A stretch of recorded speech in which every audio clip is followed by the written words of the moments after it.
Our next expert is Chris Goettl from Ivanti. Chris, the virtual audience is waiting for you. Hi, Chris Goettl from Ivanti here. Today I'd like to talk to you about continuous vulnerability management, striving for a 14-day SLA.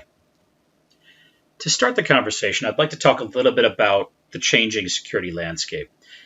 Threat actors are constantly evolving and changing their tactics, so identifying what they're doing helps us to understand better how to react to and respond to cyber threats. So starting off, let's talk a little bit about some of the ransomware trends that we're seeing right now. If you look at ransoms paid in 2019, the average ransom went from just shy of $7,000 in 2018 up to nearly a little over $84,000 in 2019. That was a 1,150% increase year over year in the ransoms paid. Q1 2020 saw a drastic increase once again, so yet another 33% increase over the end of 2019 ransom average was increased again in Q1 2020. This now has brought up the ransoms paid up to $111,000 on average. This can be directly attributed to tactics of threat actors and how they've increased the amount of pain, therefore increasing the amount they can request for a ransom. So this is because they're now doing a ransomware attack plus a data exfiltration.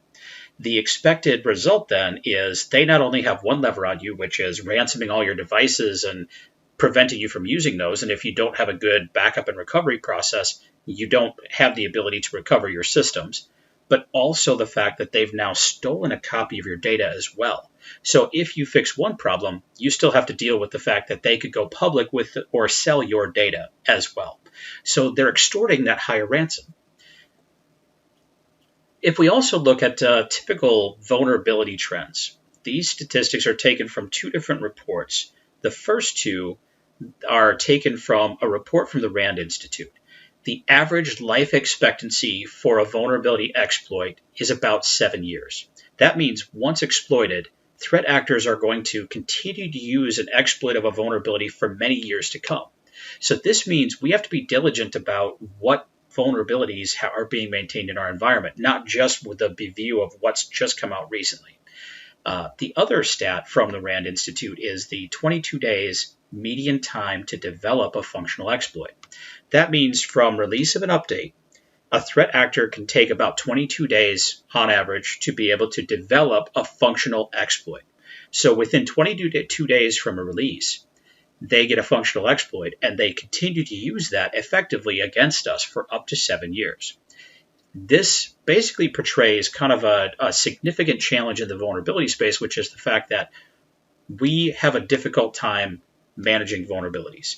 Not only do we have to move very quickly to plug them before threat actors start using them, but we also have the fact that the average vulnerability is being continually reused by threat actors for a very long period of time. Now, most exploits are going to occur within the first 14 to 28 days of release of a patch. This statistic came from the Verizon Data Breach Investigations report in 2016. So this is showing, again, how quickly threat actors move.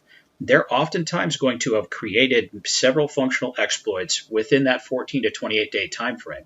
By the time it gets out to 60 days, that percentage goes up to 90%. So the majority of exploits that are going to be created happen very quickly, and then they'll continue to use those against us for several years to come. That means that there's a lot of holes in our vulnerability management program. All right, so let's talk about some of the challenges to vulnerability management. Threat actors are out there. The ransomware attacks are getting more painful for us, but not necessarily changing the tactics happening under the hood. Threat actors are still exploiting a vulnerability, spreading themselves out. They may be doing a combination of phishing attacks or brute force attacks of other types as well in combination there, compromising credentials, using those against us. But a significant portion of what they're doing to move about our environment still involves exploit of vulnerabilities at several levels in the process. So let's talk about that vulnerability management process. This is actually taken from a Gartner report that was put out talking about the vulnerability lifecycle. Now, the way that Gartner portrayed this, they were trying to break down different stages in the process. What they actually ended up doing was actually predicting where the pain points also are in this process. The process overall is fairly fragmented and looks very much like this as well. So the security team is going to go in and run assessments using a vulnerability management solution. There's going to be some level of prioritization. Some vulnerability management solutions have built-in prioritization. Other situations, you might be using a SIM or a threat intelligence platform to aggregate a number of different security metrics or pieces of metadata and prioritizing in some other stack. When you want to get to the point where you need to take action, remediation typically comes in the form of software deployments, updates to patches to the environment. Mitigation may also be things like registry changes or config changes. So this is the operations team, and this is typically endpoint management and patch management solutions that are delivering this stage. Then we go back to reassess. Now we've returned to the security team and the vulnerability management systems, and then we have to continue to look at and improve our process. Okay, so we've now got multiple teams in play. We've got fragmented processes that go across multiple technology stacks. Stakeholders are not very well integrated in this process as well. And if we don't engage well with them during this process, they'll become a barrier rather than a facilitator, which will also elongate how long this process takes. And believe me when I say this is a race. All right, so let's talk first about those different teams involved. When you have multiple teams involved, we have to coordinate very closely. Otherwise, oftentimes you end up with this type of scenario. We end up throwing the tasks or data or information over the wall and saying, here's what needs to be done, good luck.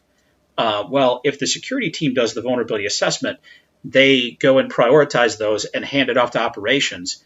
If there's not a fluid transfer of information, if there isn't collaboration occurring, that process is going to end with this operations team spending a lot of time and effort to go and research, try to figure out what to do, and in the end, come back with gaps in the resolutions or having missed certain things entirely. So how hard can that handoff really be? Well, the reality is each time you do a vulnerability assessment, that could contain tens of thousands or even hundreds of thousands of detected CVEs. The operations team, when they get it, they need to deduplicate that and then go and research those CVEs to figure out exactly what action needs to be taken for each one. This, on average, takes most organizations 5 to 8 hours every time that handoff occurs. That's, again, if we're looking at a 14-day SLA, that's already one full day of time lost just in prioritization of that. This actually doesn't have to be that difficult. In a strictly data exercise, this can actually be mapped and processed in under a minute. We have the ability to do this with our technology today. The problem that most organizations have is they haven't automated that handoff. The next challenge I want to talk about is how are you prioritizing your updates? You can see here, this is a report from Recorded Futures. This was the top 10 vulnerabilities being exploited in 2019. Now, a couple of interesting things about this. You'll look on here and you'll see that going back to our 7-year shelf life, most of these vulnerabilities were not first identified in 2019. We've got several from 2018, 2017, 2015, all the way back to 2012. So that 7-year shelf life definitely plays out here. Threat actors are going to continue to get use out of vulnerabilities. So we're missing something in our prioritization. There's a gap here. And there's some additional challenges that I'd like to highlight as well. These two updates here, they were only rated by Microsoft as important when they were released. Yet they're one of the top exploited vulnerabilities. So the way that we're evaluating these could be missing some pretty significant vulnerabilities in our process.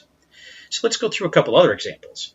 These 3 CVEs also were 0 days being exploited on the day that the update was released, and they also were only rated as important.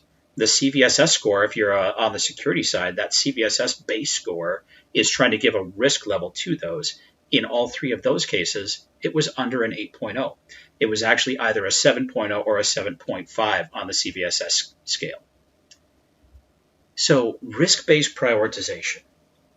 we need to go beyond some of the basic prioritization. We need to also look at other metrics like known exploited. These are the low-hanging fruit that threat actors are going to continually use against us going forward. We can also look at high-risk applications and basically treat them with a zero tolerance policy. If you look on here, there's a pretty solid set of products that are being represented. We've got Internet Explorer, we've got Office, and Flash Player. Yeah, that's on its way out, but it's still hanging around. So come December, you really want that out of your environment because it's still one of the top exploited vulnerability or applications out there. So that type of analysis can help us point out some areas. If you have exceptions, a lot of times a vulnerability is still existing in your environment because an exception was made. Review those exceptions. Revisit those exceptions. Those exceptions could be the door that's being held open for a threat actor to keep using an active exploit against you for 7+ years. And then end-of-life applications. Many of these applications, a lot of times when an end of life comes around, we're all dealing with this right now with Windows 7, Server 2008. Reportedly, there are as many as 25% of Windows desktops and laptops are still running Windows 7. It's a pretty significant number considering we're all the way into the latter part of 2020, and the end of life has been going on since January. So prioritization, reevaluate how you're prioritizing. Expanding out. So we've talked about prioritization. We talked about the processes of approvals and testing and things like that also need to be evaluated. These are the other things that can bottleneck in your environment. How are you evaluating and including people into your test groups? Engage with your business line owners. Find their subject matter experts. Engage them in your pilot groups. A lot of the reasons why your system owners or application owners or business line owners become a barrier to updates is because updates break your environment. If you engage with those SMEs from each of those groups, if they're in your pilot group and you're able to start updating them immediately, you can engage with them, find out if there's issues, get those issues resolved, and deploy to the rest of the group with very minimal impact. And by doing so, you get those stakeholders engaged in the process instead of becoming that barrier to say, no, you can't patch my systems this month. We're in the middle of whatever cycle they're in. No, you got to do it in a different window. All the things that typically start to push back and become delays, which end up make us miss that 14-day SLA. Look for ways to identify those bottlenecks, automate them, work through them with process, include your service management process in the overall process. You can automate a lot of this by engaging the right way with these different pieces. So how do we achieve that 14-day SLA? One thing we need to do is we need to focus on a solid security framework. At Ivanti, we focus a lot of attention around the CIS top 5. Mitigation or elimination of 85% of modern cyber threats can be achieved by doing the CIS top 5 effectively. Think of this as your basic cyber hygiene. In fact, that's how they describe the first 6 controls actually in their environment. But this basic cyber hygiene helps us to eliminate the majority of the ways that threat actors are coming at us. The first 2 controls, 1 and 2 there, inventory of authorized and unauthorized devices, inventory of authorized and unauthorized software. This is discovery and asset management. Actually, underneath number 2 there, also you have application control, the allow block list. If I've got a way to authorize only approved software in my environment, I all of a sudden remove several tricks from threat actors' bags. Most malware will not be able to run. Most of tools that they're going to use against us are going to be taken out of their tool bag. Continuous vulnerability assessment and remediation. These are put in order of priority. Number 1 is your top priority. Each one of these becomes more effective if you've done the one before it well. Number 3 on the list is the vulnerability management. Now, that doesn't mean it's less important than 1 or 2, but what 1 and 2 deliver is I know what's in my environment. I know what's running on the systems in my environment. Now I can identify vulnerabilities and secure it. If I haven't done 1 and 2, 3 will ultimately start with failure as the ultimate end because I don't know everything about my environment. So once I get those three stages, I need to continuously monitor and reevaluate and resolve those vulnerabilities as they come up. Privilege management, another key piece of the overall process of protecting your environment. A layered approach to security is best. Privileges are going to be used to basically provide the threat actors with the way that they're going to move about your environment without you noticing. They're going to get in, land on one system, and then use privilege management to compromise a credential in your environment, and then use your own system tools against you. So at that point, they're able to move around the environment with little to no chance of being detected. So we need to be able to block that and control who has admin rights, who has the ability to use system tools, and monitor that. Secure configuration. Not as many vulnerabilities occur here, but think about in the last couple of years here, we've had a lot of vulnerabilities in SSL and TLS, which basically those cipher suites and protocols had to be end of life to be able to protect our environments better. So SSL 3, TLS 1.0, and 1.1 are now shelved, and we're on to TLS 1.2. Those are configuration changes that we need to make in the environment to better secure ourselves. A security framework like this is going to help you prioritize and focus your execution. This doesn't mean that regulatory compliance is not a requirement. What this does, that regulatory frameworks like PCI, HIPAA, and others do not do for you, is it gives you a roadmap to success. It prioritizes activities to give you the biggest effect on protecting your environment. All right, so let's slightly change the way that we're talking about that. This gives it a slightly different narrative to better understand how we're going to go about securing our environment. 3 stages: sensing, the ability to discover devices, detect what's running on those devices, and continually monitor for change. Prioritization, making sure that we understand risk, not just some basic severity, but actual risk to our environment. Getting to a point where machine learning and other capabilities can help us even predict what needs to be done next. So if I know what your environment was like next month, I get new patches coming out, I can actually predict the next actions you should take. These 2 activities together give you a significant noise reduction to focus on the activities that are most important and take out the things like that average shelf life of an exploit, being able to be reused constantly. Those exploits that threat actors are getting a lot of reuse out of, we're going to pull those out of the equation so they don't have that luxury. Remediation, the most important part. If I tell you you've got a billion problems, that's all fine and good. But if I can help you solve a million problems, suddenly we've got a recipe for success. Proactive, make sure that your processes are ready to go. And once updates release, you're able to start assessing and move towards remediation as quickly as possible. Adaptive. In 2020, we've had the entire shift to remote work. This was a pretty significant change for all of us. Very important to be able to adapt to security scenarios like that. Automation. There's no better way to trim the edges off of a SLA like this than to automate steps that currently you're doing manually. How do we automate prioritization? How do we automate research being done? How do we automate the process of delegation of what systems need to be patched, the changes that need to be made, the window they're going to be patched in, and the approval process around that. So this is that complete vulnerability lifecycle. The ability to go from vulnerability assessment to patch remediation, provide workflows, automation, and visibility to enable the business to achieve a 14-day SLA. This is where we need to shift to get ahead of threat actors. So let's go through a couple examples of success. This first one, the U.S. Department of Homeland Security. They've been working on this for a few years. You could see that their first binding operational directive was back in 2015. This announced to all Department of Homeland Security agencies that they needed to achieve a 30-day SLA on vulnerability remediation.